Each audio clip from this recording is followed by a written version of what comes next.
होली आवेला बा और आटा के बिस्किट ना बने अइसन तो हो ही ना सकेला। हेलो फ्रेंड्स, हम संजना और आपकी स्वागत बा एसटी किचन भोजपुरी रेसिपी में। तो आज बनावल जी हमने के सूजी, मैदा और आटा से बिस्किट, जौन कि आप लोग महीनों तक स्टोर करके रख सके नीजा और जब भी आप लोग के मीठा खाए के मन करे तो आप लोग ये बिस्किट के खा सके नीजा। तो चलिए फ्रेंड्स, आज की मजेदार वीडियो देख लिया जाए। अगर आज की वीडियो पसंद आई तब प्लीज़ आप लोग लाइक शेयर और सब्सक्राइब कर मत भूलिए जा।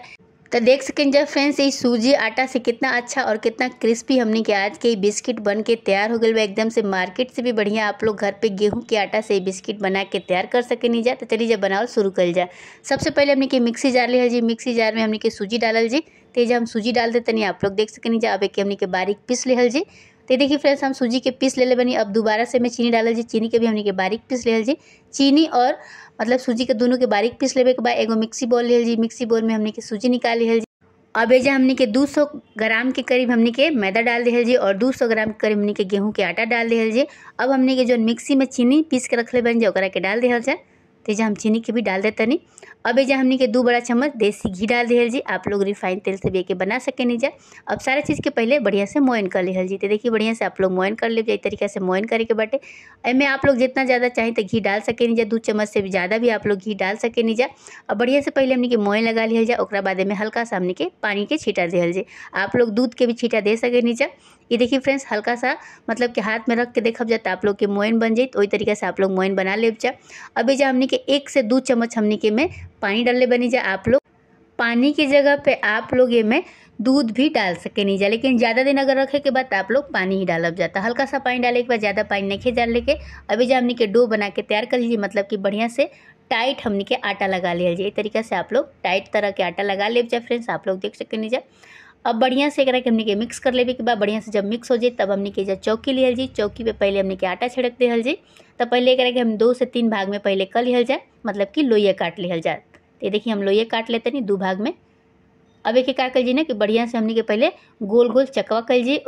तेजे हम आप लोग के चकवा करके दिखा देते नहीं फ्रेंड्स। एक तरीके से आप लोग भी कर ले जा।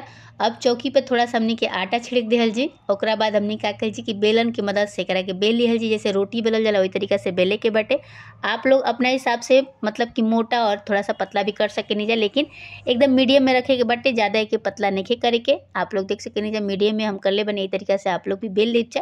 तेजा हमने के एगो बड़ा साइज की रोटी बेल के तैयार हो गई बा। आप लोग देख सके नहीं जा।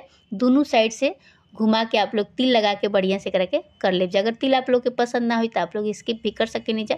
अभी जो छोटा साइज के हमने कटोरी लिहल जी, एकरा के काकल जी कटिंग कर लिहल जी। अगर आप लोग के पास कटर होके तो कटर से भी आप लोग के काट सके नहीं जा। ये देखिए फ्रेंड्स, एक तरीके से हमने के सारा मतलब कि कटिंग कर लेवे के बाटे। और ये देखिए फ्रेंड्स, कितना बढ़िया हमने के बिस्किट बन के तैयार हो गए बाटे। आप लोग देख सके नहीं जा। अब जो एक एक्स्ट्रा जो आटा बने एकरा के निकाल लेवे के बाटे और एक रख देवे के बाद साइड में। तो चलिए जाके साइड में रख लिया जाए कोनो प्लेट में। और ये देखिए फ्रेंड्स, जौन हमने के बाच गई बा पेस्ट मतलब कि आटा, ओकरा के भी का कल जाए कि दोबारा से हमने के चकवा कल जी। और ओकरा बाद का कल जी कि एकरा के बेलन से बेल लिहल जी और एक बड़ा साइज के रोटी तैयार कर जी। तो एक बार के हमने के एगो बड़ा साइज के रोटी बनावल जी। एक ऊपर हम तिल लगा देते नहीं। देखिए आप लोग आटा में भी तिल के गूँथ सके नहीं जा।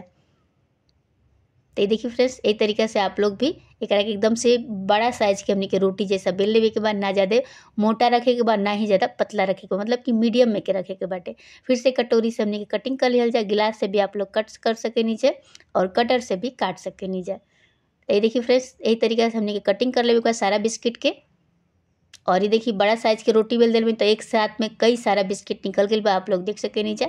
और जन एक एक्स्ट्रा भाग बा मतलब आटा बट एक के निकाल लीजिए। दोबारा से हमने के में से मतलब बिस्किट बना के तैयार कर लीजिए। तो देख सकें जब फ्रेंड्स, हमने के सारा आटा के निकाल ले बनी। आप लोग देख सके नीचे। और ये देखिए हमने के बिस्किट तैयार हो गई बा। अब एक का करे के बने कि सारा बिस्किट के ऊपर हमने के मतलब चम्मच की मदद से जो कांटा वाला चम्मच होला पहले छेद कर लीजिए, ताकि हमने के जो बिस्किट बटे फूले ना ही, मतलब कढ़ाई में जाए तो एक के फूले के नहीं खे।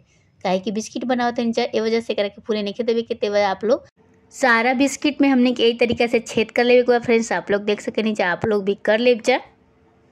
और ये देखिए जा एक तरीके से सारा बिस्किट में हमने के छोटा छोटा छेद कर लिया जी, मतलब चम्मच की मदद से। ऐसे का हो कि आप लोग के जो मतलब कि बिस्किट बा फूली नहीं, एक हमने के फूले नहीं खे देवे के। यही वजह से हम सारा बिस्किट में एक तरीका से छेद कर लेते नहीं। आप लोग भी कर ले जा।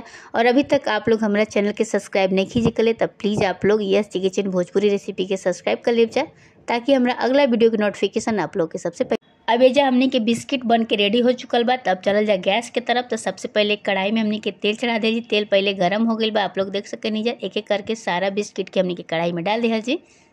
तो देख सकें फ्रेंड्स तेल गरम हो गई बा। एक एक करके सारा बिस्किट के हमनी के कढ़ाई में डाल देवे के बाद धीमा आंच पे हमनी के करके पकावे के बटे। ज़्यादा तेज आंच नहीं करे कि ना तक आवे कि ऊपर से ही पक जाए और अंदर से ही कच्चा रह जाए। तो ये वजह से आप लोग धीमा आंच पे बढ़िया से के पका ले।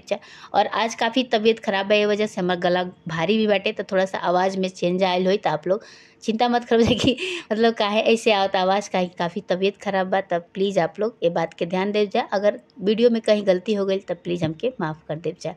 तो देख सकें फ्रेंड्स एक एक करके सारा हमनी के बिस्किट के का कर जी की अलट पलट देहल जी।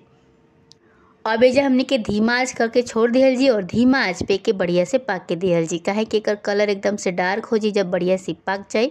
आप लोग के कम से कम 15 से 20 मिनट धीमा आंच पे पका लेब जा। अंदर से ही कच्चा ना रही। आप लोग देख लेब जा खा के। काहे कि मतलब बहुत लोग की शिकायत होला कि मतलब पाक ना पागला, ऊपर से पक जाला अंदर से कच्चा रह जाला। तो आप लोग का करें जा कि जल्दबाजी कर देनी जा और जल्दबाजी में आप लोग खस्ता के का करें जा कि मतलब तेज आंच पे तल देनी जा। ओकरा बाद जल्दी से निकाल देनी जा। ए वजह से ही अंदर से कच्चा रह जाला और ऊपर से पक जाला। तो आप लोग धीमा आंच पे के जब पकाए जाते ये अंदर से पक जाए और कच्चापन के डर भी ना रहे। तो चलिए जा सारा बिस्किट के कढ़ाई से निकाल ले बनी। आप लोग देख सकें कितना सुंदर हमने के बिस्किट बनल बाटे। अब दोबारा जो बचल बाटे ओकरा के भी हमने के तल देते नहीं जा। अब आप लोग देख सकें एक एक करके सारा बिस्किट के तल देवे के बाटे। और ये देखिए थोड़ा सा तिल मतलब तेल में निकल जाता, कोनो दिक्कत नहीं है। काहे कि हमने की जब ऊपर से तिल डाले नहीं जा तो हल्का सा निकलेला। तो में कोनो मतलब की दिक्कत वाला बात नहीं है। आप लोग आटा में भी करके गूँथ सके नहीं जा तिल के। और ये देखिए फ्रेंड्स ये भी बढ़िया से फ्राई हो गई बा। कलर आप लोग देख सके नहीं जा एक तरीका के सारा बिस्किट के कलर रखे के बाटे। और ये देखिए एकदम डार्क हो गई बा। देखिए में काफ़ी खूबसूरत दिखत आटे। तो एक भी हमने के निकाल दिया जाए काहे कि बिस्किट बन के रेडी हो चुकल बा। चलिए जाएगो बर्तन में हम आप लोग के निकाल के दिखा देते नहीं। ये देखिए फ्रेंड्स कितना बढ़िया हमने के आटा के बिस्किट बन के तैयार हो गई बाटे। एकरा के आप लोग महीनों तक स्टोर करके रख सके नहीं जा। और जब भी आप लोग के कुछ मीठा खाए के मन करे ये बिस्किट के बना के खा सके नहीं जा। और ये देखिए फ्रेंड्स बिना ओवन के, बिना कुकर के, बिना ताम झाम के हमने के आज के ही बिस्किट बना के तैयार कर ले बनी जा। आप लोग भी बनाई जा, खाई जा। और होली आ गई बा, होली में आटा के बिस्किट तो बनावल बनते बाटे। तो आप लोग एक बार बनाई जा, महीनों तक खाई जा। और अगर आज की वीडियो पसंद आई तब प्लीज़ लाइक शेयर और सब्सक्राइब कर मत भूलब जा। चैनल पे पहली बार आयल बन जा तो यस जी किचन भोजपुरी रेसिपी के सब्सक्राइब कर ले जा ताकि हमारा अगला वीडियो के नोटिफिकेशन आप लोग के सबसे पहले मिले। तो फ्रेंड्स काफ़ी तबीयत भी खराब बा और आप लोग खातिर वीडियो अपलोड करते हैं तो ज़्यादा ये वीडियो के शेयर करी जा। तब तक खातिर बाय बाय। फिर मिल जी कल एगो नया वीडियो से।